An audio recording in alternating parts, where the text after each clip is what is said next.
સ્વામી, આપે જે વાત કરી એના ઉપરથી આમ એ તો ખ્યાલ આવે કે ભગવાનમાં આપની શ્રદ્ધા છે એ અતૂટ છે, બરાબર. પણ જ્યારે કોઈ હરિભક્ત છે, બરાબર, હું હરિભક્ત કરતાં બી હું એવો શબ્દ યુઝ કરીશ કે કોઈ યુવાન છે, બરાબર. અત્યારે યુવાનો આધ્યાત્મ તરફ આગળ વધી રહ્યા છે, લોકો ભગવાનમાં માનતા થયા છે. પહેલાંના સમયમાં જે થોડીક વાત કરીએ કે આજથી 10 વર્ષ પહેલાં, તો આમ થોડુંક એવું હતું કે લોકો પાસે ઓપ્શન હતા કે હું ભગવાનમાં નથી માનું છું, પણ હવે લોકો પ્રવચનો સાંભળે છે, કથા સાંભળે છે, યુથ આ તરફ આવતું થયું છે. ત્યારે સ્વામી એવો વિચાર આવે ક્યારેક કે હું તો ભગવાનમાં માનું છું, હું તો દરરોજ કથા સાંભળું છું, હું તો પૂજાપાઠ કરું છું, હું તો ક્યારેય કોઈનું ખોટું વિચારતો નથી, તેમ છતાં ભગવાન મારી લાઈફમાં જ દુઃખ આપે છે.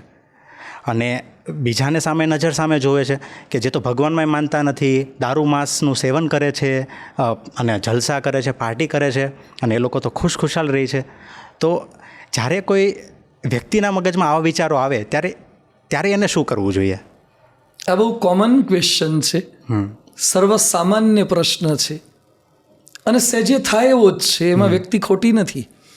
જેમ કે કોઈ એક્ઝામની પૂરેપૂરી પ્રિપેરેશન કરી હોય છતાં પર્સન્ટેજ ના આવે, એક્ઝેક્ટલી, અને કોઈએ બિલકુલ તૈયારી ન કરી હોય, રખડી ખાધું હોય, જલસા જ કર્યા હોય, એને સારા ટકા આવી જાય, સારું રિઝલ્ટ આવી જાય અને સારી નોકરી મળી જાય, તો પ્રશ્ન થાય જ. હા. એમ કોઈ કથા સાંભળે, ભજન કરે, સેવા કરે, તપ કરે, ભગવાનના આપેલા આદેશોનું પાલન કરે, છતાં પણ એની શારીરિક સ્થિતિ સારી ન હોય, આર્થિક સ્થિતિ સારી ન હોય, કે પરિવારમાં કોઈક એવી દુર્ઘટના બની જાય, એટલે ઓબ્વિયસલી એને પ્રશ્ન થાય. તો હું આપના માધ્યમથી મેં જે કંઈ શાસ્ત્ર પઠન કર્યું છે, મેં જે કંઈ ગુરુનો સમાગમ કર્યો છે, અને જે કંઈ મારી યત્કિંચિત સમજણ છે, એનાથી હું ખાલી એટલી પ્રાર્થના કરવા માગું છું કે પહેલું તો ભગવાનની ભક્તિ આપણે જે કોઈ કરીએ છીએ, એ કોઈ પણ ભગવાનની કરીએ, કે કોઈ પણ સંપ્રદાયમાં હોઈએ, કોઈ પણ ધર્મમાં હોઈએ, એ કોઈ અપેક્ષા સાથે ન કરવી જોઈએ, કોઈ લૌકિક કામનાથી ન કરવી જોઈએ, કે કોઈ સ્વાર્થ માટે ન કરવી જોઈએ.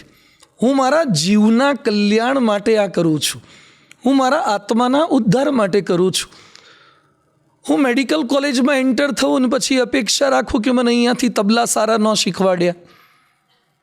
હું સોનાના શોરૂમમાં જઈને પછી એમ અપેક્ષા રાખું કે મને શાકભાજી સારું ન આપ્યું, તો એ સોનાનો શોરૂમ છે, ત્યાં શાકભાજી ન મળે, ત્યાં દૂધ ન મળે.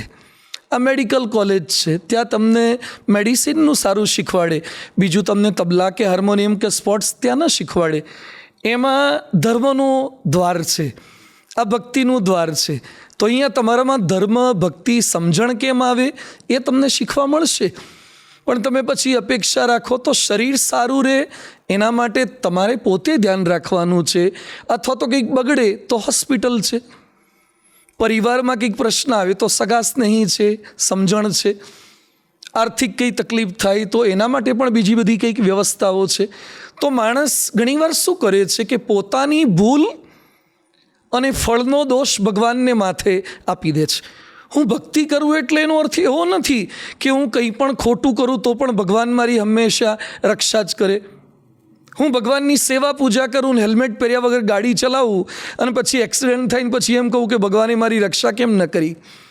હું રોંગ સાઈડમાં ગાડી ચલાવું, હું ઓવર સ્પીડિંગ ગાડી ચલાવું અને એક્સિડન્ટ થઈ જાય ને પછી એમ ભગવાનને દોષ આપું કે ભગવાને ભક્તોની રક્ષા કેમ ન કરી. જેમ કે પાવાગઢ કે અંબાજી કે ડાકોર કે કોઈક માતાજીના મંદિરે ગાડી જતી હોય, એ લોકો ઓવરટેક કરવા ગયા અને અચાનક એક્સિડન્ટ થઈ ગયો, ને પછી ન્યૂઝપેપરમાં ટાઇટલ આવે કે માતાજીના દર્શને જતા હતા છતાં માતાજીએ રક્ષા ન કરી. તો માતાજીનો કોઈ વાંક નથી, ભગવાનનો કોઈ વાંક નથી, આપણું રોંગ ડ્રાઇવિંગ છે, ઓવર સ્પીડિંગ છે, ઓવર કોન્ફિડન્સ છે. જેમ વ્યક્તિની પોતાની ભૂલો, દોષ, બેદરકારી મેક્ઝિમમ આપણા દુઃખનું કારણ આપણે જ હોઈએ છીએ, છતાં પણ ક્યાંક આપણો કોઈ જ વાંક ન હોય, આપણી કોઈ જ ભૂલ ન હોય, છતાં પણ દુઃખ આવે તો ત્યારે વિચાર કરવાનો કે આ ભગવાનની ઈચ્છા હશે. જેમ માતા બાળકને મારે તો રોડ પરથી કોઈ પસાર થતો એને એમ લાગે કે કેવી નિર્દય માતા છે, પણ ભાઈ તારો તો એ બાળક સગો નથી થતો, એનો તો એ પોતાનો દીકરો છે, છતાં પણ એને વધારે સારો બનાવવા માટે, ભણાવવા માટે, ઘડતર કરવા માટે કડવા ઔષધ પણ પાસે, ક્યારેક મારશે પણ ખરી. એમ ભગવાન પણ ભક્તને ક્યારેક ધનુર્માસનો શીરો પણ આપે અને ચૈત્ર માસનો લીમડો પણ પીવડાવે. તો ભગવાન બંને વસ્તુ કરે છે. જેમ ભગવાન કૃષ્ણની સેવા અને ભક્તિ પાંડવોએ કરી હતી, છતાં પાંડવોને દુઃખ કેવા આવ્યા? સૌથી વધારે જુઓ પાંડવ પ્રભુને અતિ પ્યારા, તેથી પળ એક નાથ ન રહે ન્યારા, તે વન ભટક્યા લઈ સંગ દારા. પત્નીને લઈને જંગલ જંગલ ભટકવું પડ્યું પાંડવોએ. કેટલી તકલીફ પડી. પાંડવોને 5 ગામ ન મળ્યા અને અર્જુનનો દીકરો અભિમન્યુ કૃષ્ણ ભગવાનની ઉપસ્થિતિમાં મૃત્યુ પામ્યો. તો અર્જુને પ્રશ્ન કરવો જોઈએ ને, તમે મારા પ્રિય સખા છો છતાં મારા દીકરાની રક્ષા કેમ ન કરી? સીતાજી ભગવાનના જ ધર્મપત્ની હતા, છતાં રાવણના દરબારમાં અશોક વાટિકામાં 1 વર્ષ રામના વિરહમાં જોડતા એમને રહેવું પડ્યું. તો ભક્તોને દુઃખ આવે છે. અને બીજી આપે સરસ વાત કરી કે જે અભક્ત છે, જે ખોટા કામ કરે છે છતાં પણ એ જલસા કરે છે. તો જેમ કે આપણે આપણી ટ્રેક પર ગાડી ચલાવતા હોઈએ અને સરકારના નિયમમાં ચલાવતા હોઈએ, ટ્રાફિકના નિયમમાં ચલાવતા હોઈએ, અને આપણી બાજુમાંથી જ કોઈ ઓવર સ્પીડમાં ચલાવે, હેલ્મેટ વગર જાય, તો આપણે એનો વાદ લેવો જોઈએ કે આપણે વિચારે કરવો જોઈએ કે ભલે એ ન ચલાવતા પણ મારે મારી સેફટી માટે તો કરવું જ છે. એને ચોક્કસ કોકને કોક વખત તો ફળ મળે જ છે. ધારો કે તમે ભ્રષ્ટાચાર નથી કરતા તો તમારી ચિંતા જ નહીં કરવાની કે તમને એન્ટી કરપ્શન બ્યુરો પકડશે. પણ જે ભ્રષ્ટાચાર કરે છે છતાં નથી પકડાયા, આજે નથી પકડાયા એનો અર્થ એવો નથી કે ક્યારેય નથી પકડાવાના. એને અત્યારે દુઃખ નથી આવ્યું તો પહેલી પેઢીમાં, બીજી પેઢીમાં કે ત્રીજી પેઢીમાં દુઃખ મળશે મળશે ને મળશે. એ કર્મનો સિદ્ધાંત છે જ. કોઈક માણસ કામ ન કરે છતાં જલસા કરતો હોય તો સમજવાનું કે એની બાપુજીની એફડી મજબૂત છે, ફિક્સ ડિપોઝિટ મજબૂત છે, એના વ્યાજમાંથી એનું ચાલે છે.